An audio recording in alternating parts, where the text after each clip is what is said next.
Au nom du Père et du Fils et du Saint-Esprit, ainsi soit-il. Je voudrais aujourd'hui aborder un sujet d'une grande gravité.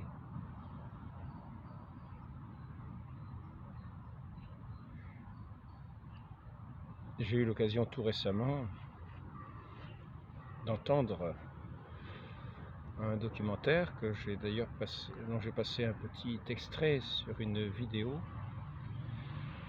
sujet en lien avec Notre-Dame de la Salette et de Mélanie, qui était une des deux voyantes de la Salette avec Maximin. Et il se trouve que Mélanie, après cette apparition de la Salette en 1846, s'est trouvée avoir des visions et des révélations qui lui étaient faites. C'était une personne mystique qui était choisie de la Vierge Marie, comme les anciens prophètes de la Bible, afin de faire entendre ce message, de diffuser ce message qui avait été dit à la Salette. Ainsi, j'ai eu l'occasion de découvrir la gravité dont nous n'avons pas conscience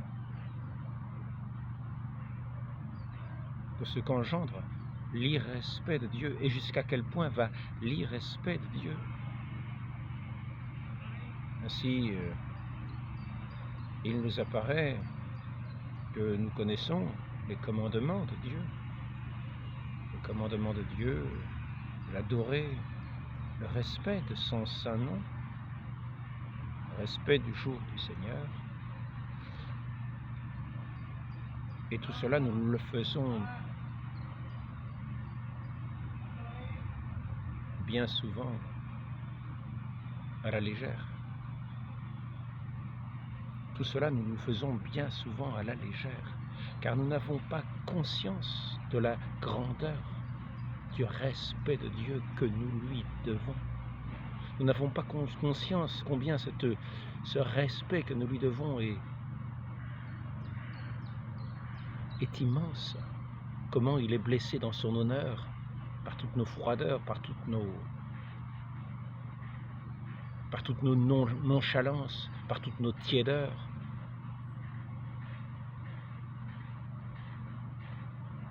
Comment il est blessé dans son honneur par toutes les offenses volontaires. Il nous faut considérer dans ce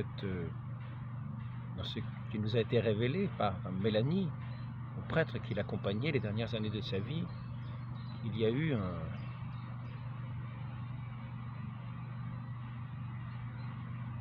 ce qu'on pourrait appeler une catastrophe, à savoir que en Martinique, le 8 mai 1902, le volcan, c'est le mont Pelée, a craché le feu et a anéanti une ville qui s'appelait Saint-Pierre et des petits villages. Il y a eu près de 40 000 morts. 40 000 morts. Qu'est-ce que nous apprenons? Qu'est-ce que nous apprenons dans ce qui est dit dans ce documentaire? Nous apprenons que Mélanie était au courant de ce qu'il se passait. Elle avait été comme en vision au milieu de cette catastrophe. Et apparemment, elle connaissait mieux les chiffres que les journaux de l'époque. Car lorsque le prêtre l'a interrogé à ce sujet parce qu'il lui a demandé s'il était au courant de ce qui s'était passé en Martinique. Et elle dit tout simplement oui. Puis cela faisait longtemps qu'elle était au courant. Elle répondait oui. Longtemps, alors que l'événement venait de se produire. Cela veut dire qu'elle savait par avance. Et dans sa cheminée, ce prêtre a pu retirer une lettre datée du début du mois de mai, où elle écrivait une dame, et peut-être été défunte, alors c'est peut-être pour cela que cette lettre s'est retrouvée à être brûlée parmi le feu. Et le prêtre a enlevé la lettre de la cheminée et il a vu qu'il y était écrit qu'il y aurait des châtiments. Ces châtiments qui étaient indiqués en Martinique. Et ainsi, le prêtre lui dit, il y a près de 30 000 morts. Elle précise, non, 40 000. Et quelque temps après, les journaux corrigent ce qu'ils avaient dit. Et ils disent 40 000 morts. Et ce prêtre lui dit, mais est-ce que vous connaissez des villages comme ça qui ont été atteints? Et elle hésite entre deux noms qui se ressemblent. Moi-même, je dois dire que les ayant entendus plusieurs fois, je ne sais toujours même pas comment ils s'appellent. Carbet, je crois que ça s'appelle. Et elle dit deux noms qui sont assez proches de ce nom, Carbet. Elle dit, je ne sais pas si c'est celui-là ou celui-là. Courbet, Corcorbet, Courbet, bon, etc. Et c'est finalement Carbet. Et donc nous voyons par là que cette personne, Mélanie, était favorisée de visions, de révélations particulières du ciel, et que c'était des révélations qui lui étaient faites dont il faut tenir compte. Car ensuite ce prêtre lui dit, mais comment se fait-il qu'il y ait eu de tels châtiments? Comment se fait-il qu'il y ait eu de tels châtiments? Quels crimes ces gens ont-ils pu commettre? Et c'est là que nous apprenons la chose suivante. C'est là que nous apprenons la chose suivante, et c'est là qu'aujourd'hui, il nous revient de faire très attention dans tout ce que nous faisons, dans tout ce que nous sommes, dans notre façon d'être même. Comment nous tournons-nous vers Dieu? Comment agissons-nous plutôt regard des hommes plutôt que regard de Dieu? Comment respectons-nous le nom de Dieu en toutes choses et partout? Et c'est ici que cette personne, Mélanie, explique au curé, voilà que le vendredi saint, avant cet événement, le vendredi saint, des hommes ont tiré avec une corde, une croix, un crucifix de 1 mètre dans la rue. Des enfants les suivaient, une douzaine d'enfants les suivaient. Et ils sont allés, ce vendredi saint, jeter cette croix dans un cratère volcanique.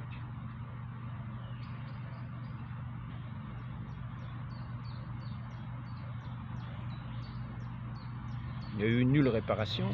Le clergé n'a pas fait de réparation, il n'y a pas eu de procession de réparation, il n'y a pas eu de prière de réparation. Les autorités n'ont rien fait contre cette insulte au Christ, contre cette insulte à Dieu. Et nous voyons ce manque de respect. On pourrait se dire, mais c'est disproportionné.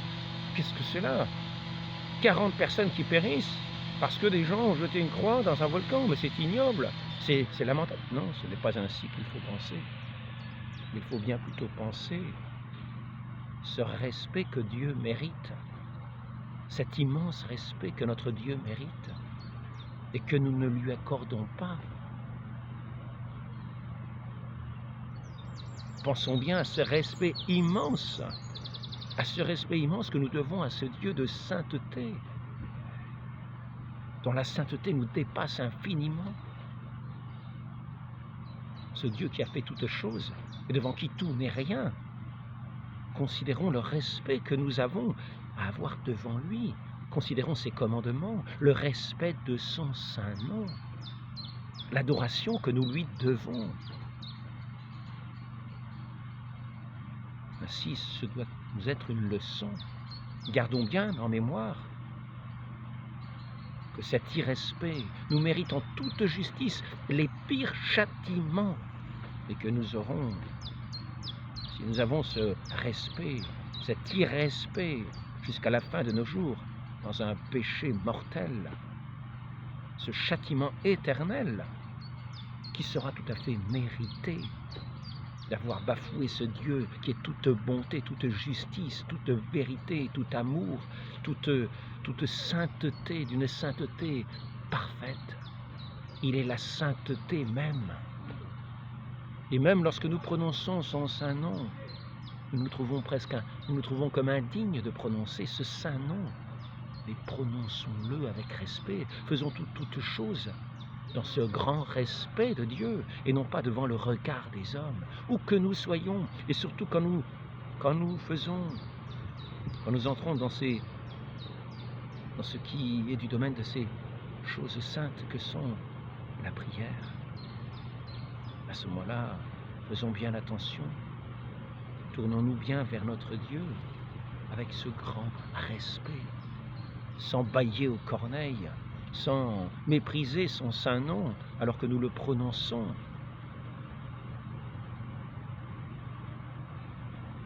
Considérons combien la justice de Dieu, qui est si juste, punira ces irrespects devant sa sainteté immense. De ce Dieu qui pourtant s'est fait homme pour nous attirer à lui, et au prix de son sang qu'il a versé, de ce déluge de sang qu'il a versé pour notre rachat, cette couronne d'épines qui a fait couler son sang de son front, de cette flagellation sanglante qui sur tout son corps a fait couler des flots de sang, de son cœur transpercé. C'est ainsi que dans ce déluge de sang où il s'est vidé de tout son sang, il nous a mérité ce salut. Prenons bien garde de respecter ce saint nom de Dieu.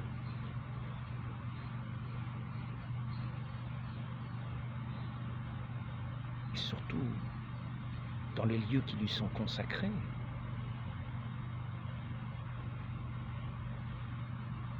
Agissons devant cette justice divine. Nous lui devons ce respect. Et sachons bien qu'il saura punir nos irrespects, et de la manière la plus juste, mais que nous ne savons pas.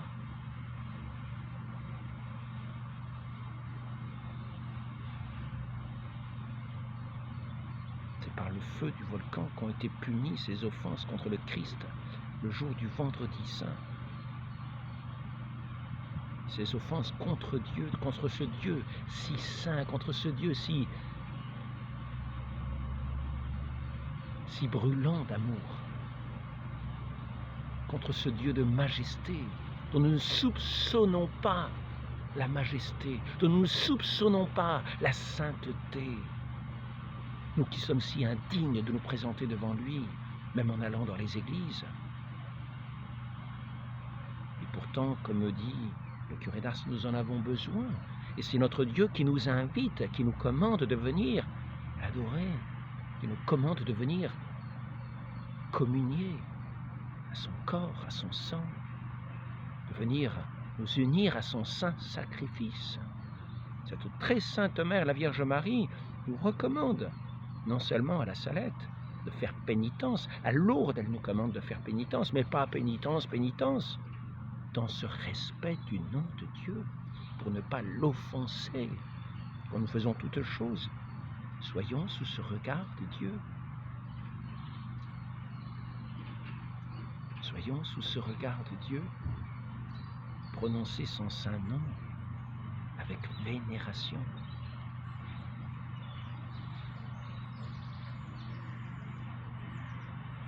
Sachons bien que la bénédiction de notre Dieu ne sera pas dans les blasphèmes, dans les jurons, dans les imprécations, dans les cris à l'injustice. Respectons ce saint nom. Respectons notre Dieu dans sa présence. Demeurons dans sa présence et sachons devant lui garder la modestie. Gardez la modestie. Ne soyons pas de ceux qui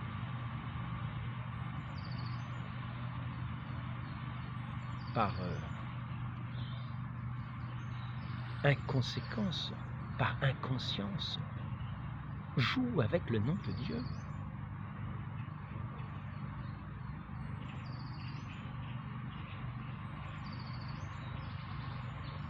Faisons, oui, pénitence contre toute notre inconscience devant ce Dieu de majesté, devant ce Dieu de sainteté. Et apprenons à le respecter. Apprenons à le respecter, sachant quel est le prix de ce respect.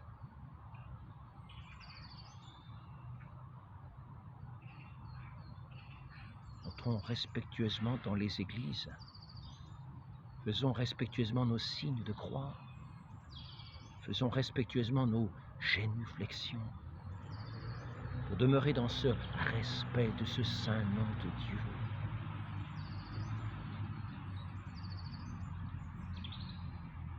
Et ne croyons pas en ayant gardé autant que nous aurons pu ce respect, nous aurons fait quelque chose d'extraordinaire.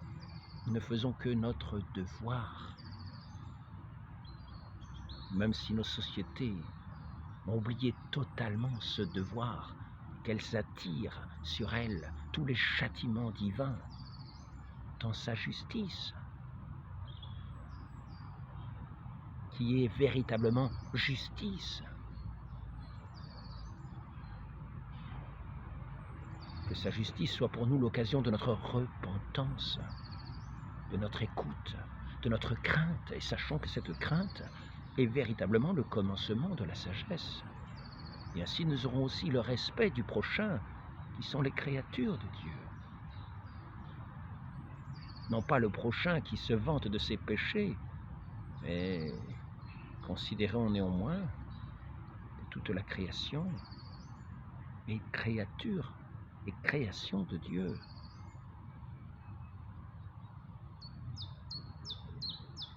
Quand bien même nous voyons devant nous des hommes, des femmes, des enfants qui sont à l'image de Dieu mais qui ont perdu sa ressemblance, respectons Dieu néanmoins dans sa création et ne justifions pas le péché de ceux qui ont rejeté Dieu, qui le bafouent. Sachons tenir ferme dans ce respect du nom de Dieu.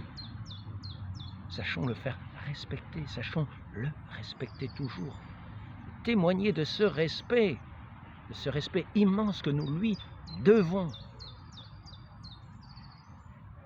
C'est la conclusion que nous pouvons avoir de cette chose inouïe qui est ce châtiment immense qui est tombé sur cette île de la Martinique. Ne disons pas que Dieu est cruel, mais prenons bien conscience du respect que nous lui devons dans son immense majesté, dans sa sainteté, dont nous n'avons même pas idée.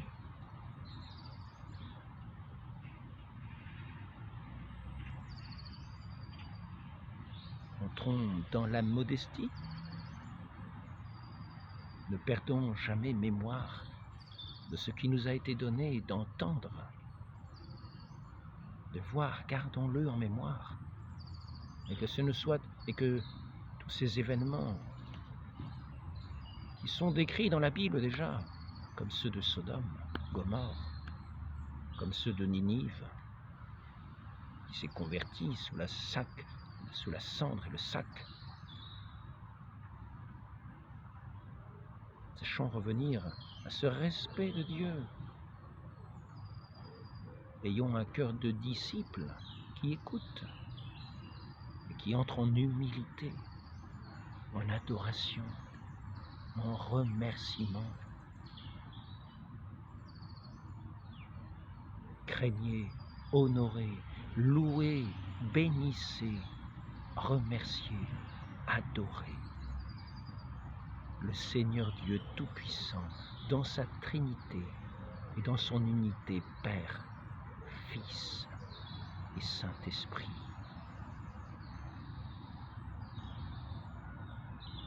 créateur de toutes choses. Au nom du Père et du Fils et du Saint-Esprit, ainsi soit-il.